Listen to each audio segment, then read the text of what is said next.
what I was asked to talk about today is digital health and activity trackers. And activity trackers include these things, all right?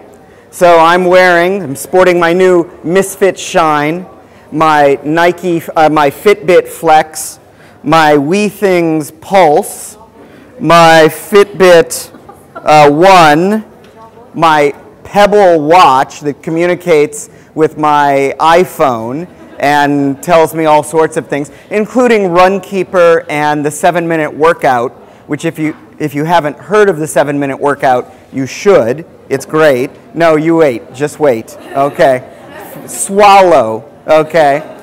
And then a whole host of trackers that I've got down here for oxygen measurement, for blood glucose, and even when I'm in the mood to do my EEG and my brain waves. Okay, so yes, I will. This is not actually going to be published, is it? Let me emphasize that every single one of these is a toy. It might be a medical grade toy. It's a health toy. It's a device that allows us to track a unique behavior or a unique number, like oxygen or glucose. But what's more important than having that number is having a habit or a ritual that promotes a healthy lifestyle. And so I take a step back all the time, being a digital aficionado, someone who loves technology and practices what he preaches. It all goes from this digital high-tech image down to a simple message of health. And that message is about choosing your food wisely and being active every day. So it's not about exercise. I'm a triathlete when I'm not injured, but more importantly is walking. More important is to walk than it is to run. And then there's sleep and there's mindfulness, which are all things I can potentially track with these devices. But let's start with sleep for a second. If you have a sleep tracker, why would you buy a sleep tracker? What a sleep tracker does is measures your sleep. And if you bought a sleep tracker, more likely than not, it's because you have bad sleep. And now, with $100 later, you have confirmed with a digital device that you are a poor sleeper. And nothing about that device is going to change your sleep without you making an effort. And that effort could have been done without the device. Plenty of people can lose weight without a scale. They just see how their pants fit. So tracking is important, but it's not important for everyone. As a doctor, as a person, I like tracking, and as a doctor, I like tracking because it gives me more tools to help my patients. If you tell me you have obsessive compulsive disorder and you can't stop eating Kway Teow whenever you smell it, I will channel your OCD into 10,000 steps a day. 10,000 steps a day is probably the most important number that I can teach you. 10,000 steps a day lowers your risk of first heart attack by 90%. It lowers your risk of diabetes by 70%. It lowers your risk of certain cancers like breast cancer and colon cancer and prostate cancer by 30 to 70%. That's 10,000 steps a day. Now, I know how to get 10,000 steps from my trackers, but after a month, I can tell you 10,000 steps without a tracker because I've got an ingrained behavior. That's what's important. What's next? Well, doctors love to measure blood pressure. And it's been shown that if you measure your own blood pressure, it goes down. Okay? So right now somebody thinks, well, I got to go to the polyclinic to get my blood pressure, or maybe I can just go to Guardian to get my blood pressure. But if you measure your own blood pressure at home on a consistent basis, it goes down. That's a good thing. You don't need to go to the doctor to measure your blood pressure. Okay? Granted, this is a more expensive way to measure it, but this is digital health. This is a blood pressure cuff that will communicate with your iPhone, that will communicate with me. And more importantly, it will track those blood pressure numbers so you can see how the blood pressure changes and maybe see how it changes as you get 10,000 steps a day. So, obesity, pun intended, is a huge problem. Obesity in Singapore has doubled in the last decade. This is a relatively skinny state, and we have gone from 6% obese to 12% obese. The US has flattened off. They've gone from 35% obese to 33% obese, but we don't think it's going to fall. It's probably just going to level out. And 2/3 of the United States is either overweight or obese. It's harder to find skinny people than fat. You can go and get measured by the doctor, or you can get on a digital scale that's going to measure your body fat, measure your weight. It's going to record your weight and send it to your phone. Maybe it's going to send it to your spouse. Maybe it'll send it to your boss. Maybe you send it to the internet, to your Tumblr every day so that it shames you into better behavior. I've heard of that working with some people. I personally don't advocate it.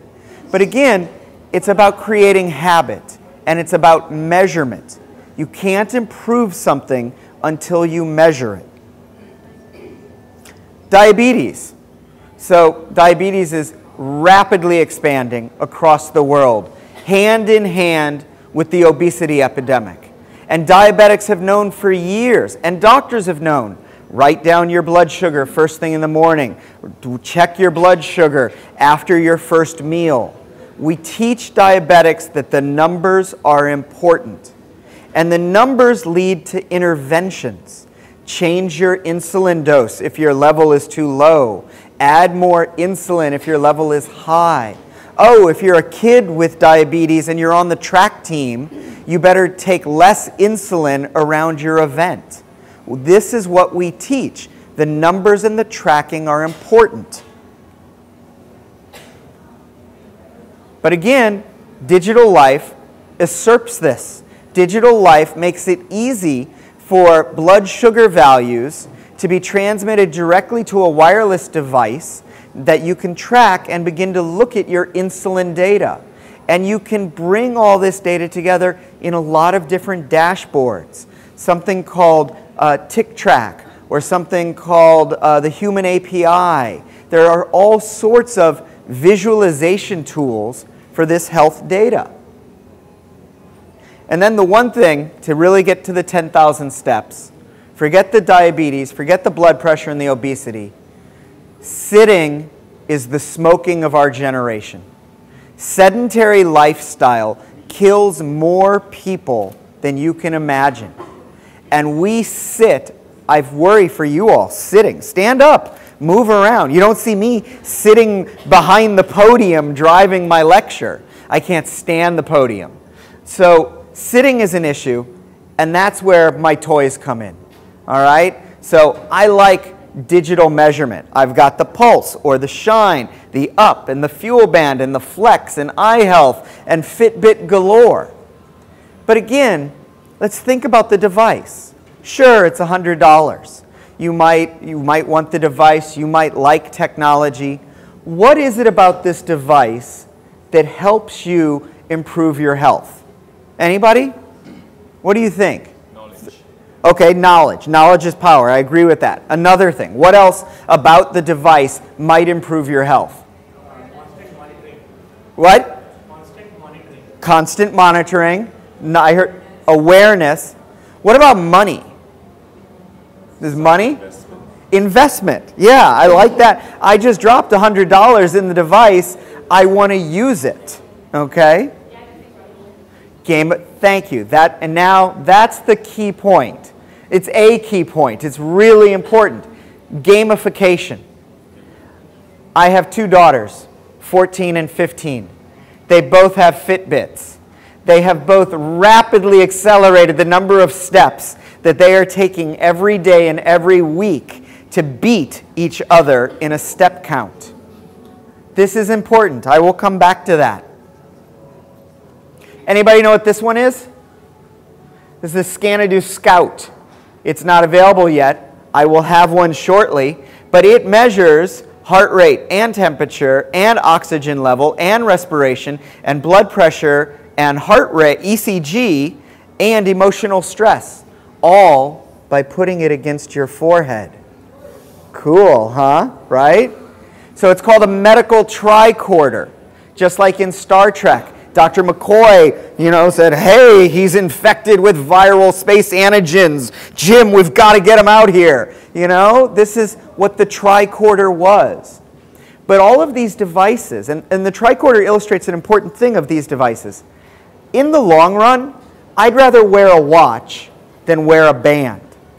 I'd rather not lose my $100 investment in my device. So a lot of these devices for tracking are going to become ubiquitous. They're going to be in your necklace. They're going to be in the zipper on your sweater. They're going to be in your watch band or in your shoe or in your sock. So I've ordered socks that are doing tracking as well. Sensodyne sensor socks, I don't know. But the point is, this might be a medical device, your personal health device, and that will be different than the other devices. I just met Stella. Stella asked me about tracking, and what was it that you said that you got me thinking? The tracking is ubiquitous. There are privacy issues. So just having a phone is going to allow people to track you. Okay? You come to one of these hackathons up here once a month, and these hackers know that once they get a data set, a few passwords, they can reverse engineer and tell you exactly when you're using your Fitbit. And if I apply that with your nets spending, the ERP, and a GPS, I know that you're buying cigarettes and smoking outside the building every morning at 10:15, 300 steps away from the elevator. Okay? Privacy's gone. Privacy's overrated. All right? I'm not worried about the privacy issues. I don't have so many things I need to hide. And the more I hide them, I think the more people are drawn to them, as an aside. But you're going to have all of this data, and it's the game. You come back to the game. Oops. I'm going to give you two more pieces, then the game. It doesn't end with the device. There's more information. So if you want digital health, you've got your whole body. And the two easiest things to access after your blood pressure and your weight is your cholesterol, your estrogen level, your thyroid, your vitamin D, your hemoglobin, your oxygen, your LDL, all of this. And you can do that with a drop of blood. And you can track it online. And you can say, here are my numbers, how can I change them? Did the 10,000 steps alter my LDL after 30 days? Did my sleep patterns, did changing my sleep behavior and cutting out alcohol alter my cravings for carbohydrate as tracked by MyFitnessPal or my food diary? And can I see that in my blood? And maybe it worked and maybe it didn't. And then you scratch your head and you say, well, I did everything that, Dr. Tucker advised, everything I read in the cloud, and I'm still not losing the weight that I want. And that's maybe because your DNA doesn't really want you to lose that weight. Maybe you have a gene, something, for example, called the FTO gene, which is important in how we metabolize and retain fat. And people who have mutations in the FTO gene find it very, very easy to get fat by drinking sugared beverages. While those people who have normal variants in the FTO gene can drink a Coca-Cola a day and are less likely to get fat. I don't advocate a Coca-Cola a day for anyone, but it begins to explain why some tasks are easier or more difficult for people, and it helps society at large realize, listen, this person is not slovenly and is not a sloth. They have a genetic reason why it's more difficult. And this, it's 100 US. This information is all available, and it comes to me as a digital report that we're going to integrate into My Health dashboard for you in the office. that you have access to, that you're a partner in, because it's your data. It's your health, not mine. So this slide is about measuring, and it's there to remind me to tell you that I think the more you watch your health, the more you think about your health, the better it gets. It's sort of like a variant of that Schrodinger's cat or Heisenberg's uncertainty principle. It says that when you observe something, there is an effect. The observer effect is real. The second piece, it's not Facebook, but it's the social network. Social networks impact health the same way that gamification impacts health. If I could take, Plants vs. Zombies or Farmville. If I could turn Farmville on its head and make it Diabetesville and encourage people to tap, tap, tap, to poke, to do something to get points so that they would improve their health and reduce their diabetes risk, we would have a winning application. But what these networks really do, and it's been measured, if you participate in a social network, and not necessarily a digital one, it affects your weight. So the New England Journal of Medicine, famous article, 1997, the effect of a social network on obesity over 12 years. Famous heart study, a famous town in Massachusetts called Framingham, where we have all these risk models developed by studying the residents of Framingham. They wear it like a badge of honor. Framingham. They're like, yeah, I'm from Framingham. We won't leave because they're measuring me. It's kind of a bizarre place.